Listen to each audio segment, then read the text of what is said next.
राधे राधे भक्तों, मैं हूँ दीपा गई और आज आप सुन रहे हैं नाम निष्ठा की मिसाल ठाकुर श्री हरिदास जी का पावन चरित्र। जब संत प्रसिद्ध होने लगते हैं तो माया उनकी परीक्षा लेने के लिए अपने प्रतिनिधि भेजती है। लोग ईर्ष्यावश अकारण ही उनकी प्रसिद्धि नष्ट करने का प्रयास करते हैं।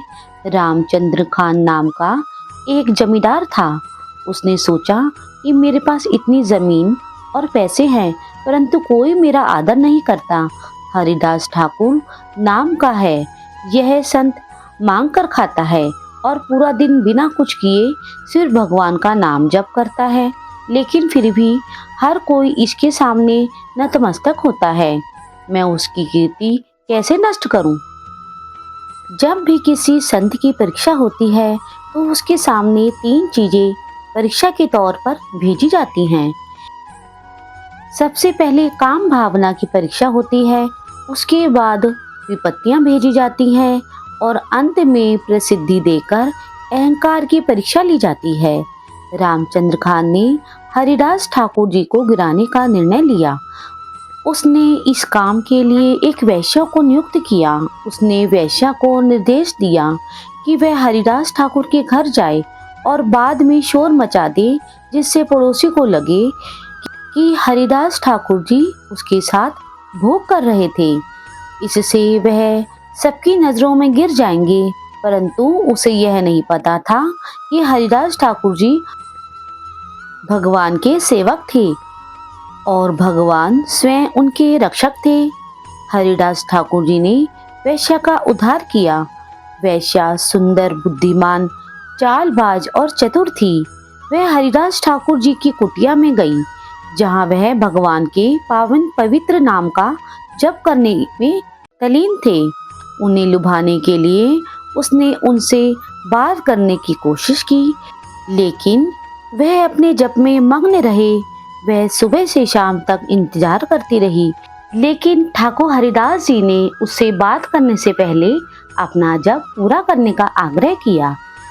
यह प्रतिदिन भगवान के 3 लाख नामों का जप करते थे। वह दिन भर इंतजार करती रही। वह उनके चेहरे को देखती रही और भगवान के पवित्र नाम को सुनती रही। यह शाम को चली गई और अगले दिन उन्हें भ्रष्ट करने के लिए सज धज कर वापस आई। वह अभी भी जप कर रहे थे। वैश्या ने बीच में बात करने की कोशिश की, लेकिन वह अपने जप में लगे रहे। वह उनके जप को सुनती रही। दूसरे दिन की शाम हुई और वह अपने घर चली गई, लेकिन तीसरे दिन लौटी और गुस्से से बोली, तुम मुझसे बात क्यों नहीं करते? उन्होंने कहा, मैं तुमसे बात करूंगा, पहले मुझे अपना जप पूरा कर लेने दो। हरिदास जी की बातें सुनकर उनका हृदय परिवर्तित हो गया। उसने सोचा कि मैं कितना पापी हूँ। मैं ऐसे महान व्यक्ति को भ्रष्ट करने की कोशिश कर रही हूँ। दिन के 3 लाख नाम जपे जाने तो हरिदास जी के जप करते रहे। वह रोने लगी और हरे कृष्ण का जप भी करने लगी। हरिदास जी ने यह देखा और सोचा कि भगवान ने अब उस पर कृपा कर दी है। अब हरिदास ठाकुर जी उससे बात करने के लिए तैयार हो गए। उसे खेद था कि वह उन्हें भ्रष्ट करने आई थी। वह रो रही थी और उनसे सेवा में स्वीकार किए जाने का अनुरोध करने लगी। भक्तों, अब आप सुनिए वैश्या बनी हरिदास जी की शिष्या। हरिदास जी ने कहा कि अब तुम वैश्या नहीं हो, मेरे प्रभु महान हैं, परंतु उनका नाम उनसे भी महान है। मेरे भगवान के नाम में कोई भेदभाव नहीं है। कोई भी जप करके परम कल्याण प्राप्त कर सकता है। गलत कार्यों से जमा किया हुआ धन गरीबों को दान करें और आज से ही पवित्र नाम का जप करना शुरू करें। यह नाम आपको पवित्र कर देगा। वैश्या ने कहा कि मैं अपने घर वापस नहीं जाऊंगी। हरिदास जी ने उसे अपनी कुटिया में ही रहकर नाम जपने को कहा और वह खुद वहां से चले गए। वैश्या ने संन्यास ले लिया और उसी कुटिया में नाम जपने लगी। उसका नाम हरिदासी हो गया। हरिदास जी उसी क्षण कुटिया छोड़कर अद्वैताचार्य जी के घर शांतिपुर के लिए रवाना हुए। वैश्या फटे पुराने कपड़े पहनकर लगातार नाम का जप करने लगी। जिस जमींदार ने उसे भेजा था उसके होश उड़ गए। उसने सोचा, मैंने हरिदास ठाकुर को बदनाम करने के लिए वैश्या को भेजा था, लेकिन वैश्या खुद परिवर्तित हो गई। लोग उस वैश्या का उसी प्रकार आदर करने लगे जैसे हरिदास जी का करते थे। लोग उसके दर्शन करने के लिए आने लगे। यह भगवान के नाम की महिमा है। रामचंद्र खान को अपने कुकर्मों का फल मिला। उस पर राजा के विरुद्ध अपराध करने का आरोप लगाया गया। उसकी सारी संपत्ति जब्त कर ली गई और उसे जेल भेज दिया गया। जो लोग भक्तों का अपमान करते हैं और उन्हें गिराने की कोशिश करते हैं, उनकी दुर्गति निश्चित है। भक्तों, अब आप सुनिए काजी की हरिदास ठाकुर जी को दंड देने की कोशिश। जब भी किसी भक्त की परीक्षा होती है तो सबसे पहले प्रलोभन आते हैं। जब कोई भगवत मार्ग पर चलता है तो उसे परीक्षाओं के लिए तैयार रहना चाहिए। दूसरी परीक्षा के लिए विपत्तियां भेजी जाती हैं। हरिदास ठाकुर जी भगवान के नाम को ही अपना जीवन मानते थे। उन्होंने वैश्या का उद्धार किया और उसे हरिदासी बना दिया। इसके बाद वे शांतिपुर में अद्वैताचार्यों के पास आ गए। उन्होंने शांतिपुर के पास फुलिया नाम के गांव में एक छोटी सी फूस की झोपड़ी में जप करना शुरू कर दिया। उस समय का राजा मुस्लिम धर्म का अनुयायी था। जो कोई भी उसके धर्म के विरुद्ध बोलता था उसे दंडित किया जाता था। राज्य के काजी को पता चला कि हरिदास जी जन्म से मुसलमान थे, लेकिन फिर भी हरे कृष्ण का जप करते थे। हरिदास का प्रभाव देखकर वह उनसे ईर्ष्या करने लगा। उसने हरिदास जी को दंड देने का निश्चय किया। उसने सबसे पहले यह बात राजा के सामने रखी। हरिदास जी के विरुद्ध शाही दरबार में मुकदमा दायर किया गया। हरिदास जी को हथकड़ी और बेड़ियां डालकर दरबार में लाया गया। राजा ने उन्हें बिठाया और पूछा कि क्या उन्होंने अपनी इच्छा से धर्म परिवर्तन किया है। राजा ने कहा कि अपने धर्म का त्याग करने की वजह से तुम्हें नरक भेजा जाएगा। मुझे तुम्हारे लिए बहुत दुख हो रहा है। तुम्हें देखकर सजा देना सही नहीं लग रहा। तुम कलमा पढ़ो, तुम्हारी सजा कम कर दी जाएगी, अन्यथा तुम्हें भयंकर दंड मिलेगा।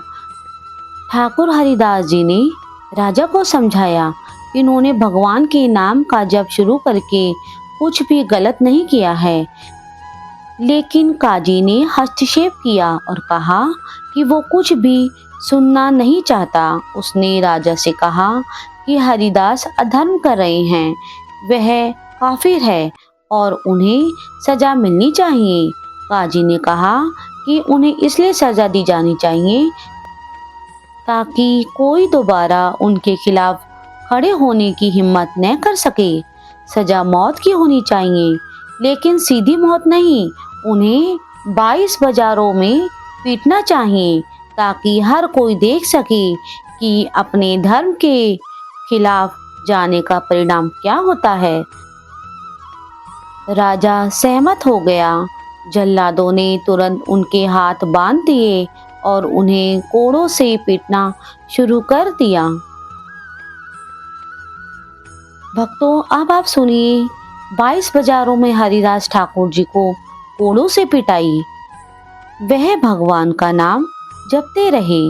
कोड़े उन्हें घायल करते रहे और उनकी चमड़ी खींचते रहे। वह हरि बोल का जप करते रहे। इतने भयानक दर्द और पीड़ा के बीच भी उन्होंने कभी आह नहीं भरी। उनकी पीठ से खून की धाराएं बह रही थीं और क्रूर जल्लाद उन्हें पीटते रहे। वह कहते रहे, हरि बोल, हरि बोल।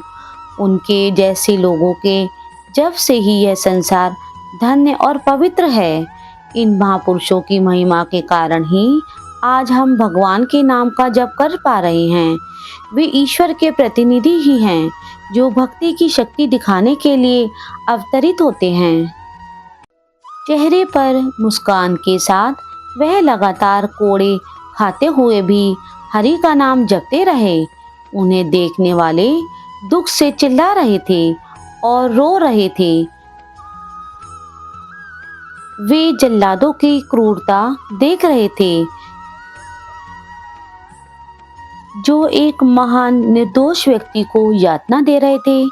लेकिन राजा के आदेश के खिलाफ बोलने की हिम्मत किसकी थी, इसलिए किसी ने कुछ नहीं किया। उन्हें 22 बाजारों में पीटा गया।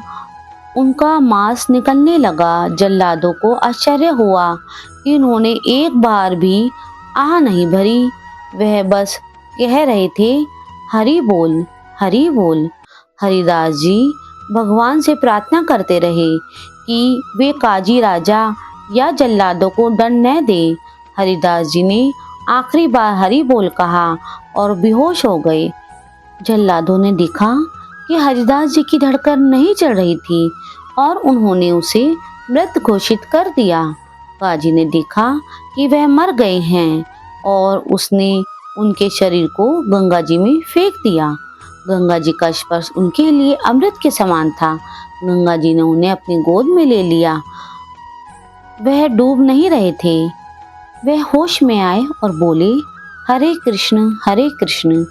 गंगा जी ने उनके पांवों को अपनी लहरों से धोया। गंगा जल के स्पर्श से उनका सारा कष्ट दूर हो गया। वे किनारे पर पहुंच गए और लोग उन्हें गोद में उठाकर फुलिया गांव के पास उनकी झोपड़ी में ले गए। हरिदास जी के दर्शन के लिए भारी भीड़ उमड़ पड़ी। वह कीर्तन करने लगे। गंगा जल के स्पर्श से उनके सारे घाव ठीक हो गए और उन्हें किसी औषधि की आवश्यकता ही नहीं पड़ी। जब राजा ने सुना कि वह जीवित हैं, तो उसे विश्वास नहीं हुआ। उन्हें इतनी बुरी तरह पीटा गया था कि वह जिंदा नहीं बच सकते थे। राजा और काजी उनसे मिलने आए। उन दोनों ने उन्हें स्वस्थ, तेजस्वी और कीर्तन करते हुए देखा। राजा ने काजी की ओर देखा और कहा कि उन दोनों से बहुत बड़ा अपराध हो गया है। ऐसी सजा पाकर कोई भी जीवित नहीं रह सकता। राजा ने ठाकुर हरिदास जी को साष्टांग प्रणाम किया और माफी मांगी। ऐसी सजा पाकर कोई भी जीवित नहीं रह सकता। राजा ने ठाकुर हरिदास जी को साष्टांग प्रणाम किया और माफी मांगी। हरिदास जी ने कहा, इसमें तुम्हारी कोई गलती नहीं है। शायद यह मेरा ही कोई बुरा कर्म था। राजा ने हरिदास जी की कोई सेवा करने का अनुरोध किया। हरिदास जी ने राजा से केवल एक ही सेवा मांगी। उन्होंने राजा से फिर कभी किसी वैष्णव को परेशान न करने और भगवान के कीर्तन में विघ्न न डालने के लिए कहा। हरिदास जी ने राजा और काजी से कहा कि वे इस घटना से दुखी न हों। उन्होंने कहा कि मानव शरीर में सुख दुख तो लगे ही रहते हैं। प्रत्येक प्राणी को अपने कर्म भोगने पड़ते ही हैं। यह शायद मेरा ही कोई कर्म था जिसके कारण यह सब हुआ। यह सुनकर राजा फिर उनके पैरों पर गिर पड़ा। सभी वैष्णवों ने आकर उन्हें प्रणाम किया। हरिदास जी ने कहा, मैंने राजा के दरबार में अपने स्वामी और उनके नाम की निंदा सुनी, जो मेरे इस दंड का कारण बनी, और भगवान ने पूरी पिटाई के दौरान मुझे अपने गले से लगाए रखा। मुझे एक भी कोड़े की मार महसूस नहीं हुई। मुझे बिल्कुल भी दर्द महसूस नहीं हुआ। नाम जप की महिमा। उपासक के जीवन का सबसे बड़ा फल भगवान के नाम से प्रेम हो जाना है। प्रलोभन, भय या विपत्ति के कारण नाम जप न छोड़े। दुख आएंगे, दुख आए तो उसे हंसकर सहन करें। जपते रहे राधा राधा। ईश्वर पर अपना विश्वास कभी कम ना होने दें। आप हर परिस्थिति को सहन करने में सक्षम हो जाएंगे। आपको अंदर से परमानंद मिलेगा। अब तक आप इस स्थिति में नहीं पहुंचे हैं, इसलिए आपका मन इधर उधर भागता रहता है। जिस दिन आपका हृदय परमानंद से भर जाएगा, आप अपना मन भगवान के नाम से नहीं हटा पाएंगे। आपका हृदय अभी शुष्क है, इसलिए वह वासना और इंद्रियां विषयों में लिप्त रहता है। एक बार जब आप पवित्र नाम का स्वाद चख लेंगे, तो आपका मन भारी विषयों का आनंद लेने का नहीं करेगा। पवित्र नाम को धारण करें, आपको प्रभु का साथ महसूस होने लगेगा। नाम जप का अभ्यास करें, आपको सब कुछ नाम से मिल जाएगा। ज्ञान, वैराग्य, भक्ति, प्रेम या जो भी आप चाहते हैं, सब कुछ हासिल हो जाएगा।